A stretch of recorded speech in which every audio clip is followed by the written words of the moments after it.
大家好，欢迎收看今天的农业气象。首先，先从天气上面的重点提醒给大家，在未来几天呢，受到这个热带性低气压逐渐接近，靠近吕宋岛的北部哦。那接下来预计是持续往西进入南海，那也有机会持续的发展，成为今年的第20号台风卡努。不过目前还是这个热带低气压等级，持续要观察它。另外，在大陆的这个高压再来东北风，迎风面要注意，就有这种局部的大雨情况，配合这个热带低压带来的一些水汽，所以呢，其实在未来几天，在我们台湾从东北角到整个东半侧，天气状况都是不太稳定的，沿海风浪也比较大一点，不利于海上作业，所以提醒您要多注意喽，海上作业的风浪会比较大一些。至于在农林渔牧小叮咛上面，带给大家几个新的消息，在这个苗栗改良场呢，研发了种植草莓的新的隔离技术，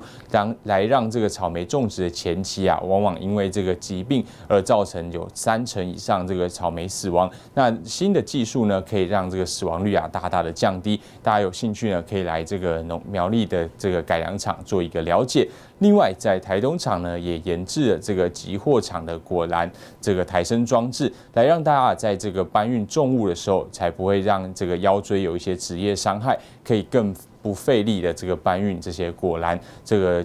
装置呢，也提供给大家做参考。如果有兴趣，也可以这个洽询台东的这个改良场。那另外，接下来我们回到天气，可以看到，在这个东方，这个菲律宾东方有一个热带低压正在逐渐发展，持续往西移动，有机会成为今年第20号台风卡努。目前看起来直接影响台湾的几率是比较低的，可是呢，间接带来一些影响，因为它在移动的过程中，许多水汽是逐渐往北抬，所以呢，我们把它拉近一点，就可以看到，在台湾呢，在未来几天，从礼拜4开始，这个天气状况都是不稳定，因为呢，吹的是偏东风到东北风，所以呢，在整个东侧啊，迎风面地区，这个水汽都是比较偏多，整天都有机会出现阵雨的情形，所以呢，在这个东半部活动朋友们要多留意了。至于这个西半部的这个中南部啊，天气状况也是不太稳定，大致上是属于多云的天气形态哦。这个前几天这种比较阳光普照的天气呢，目前看起来会暂告一段落，要有一些转变了。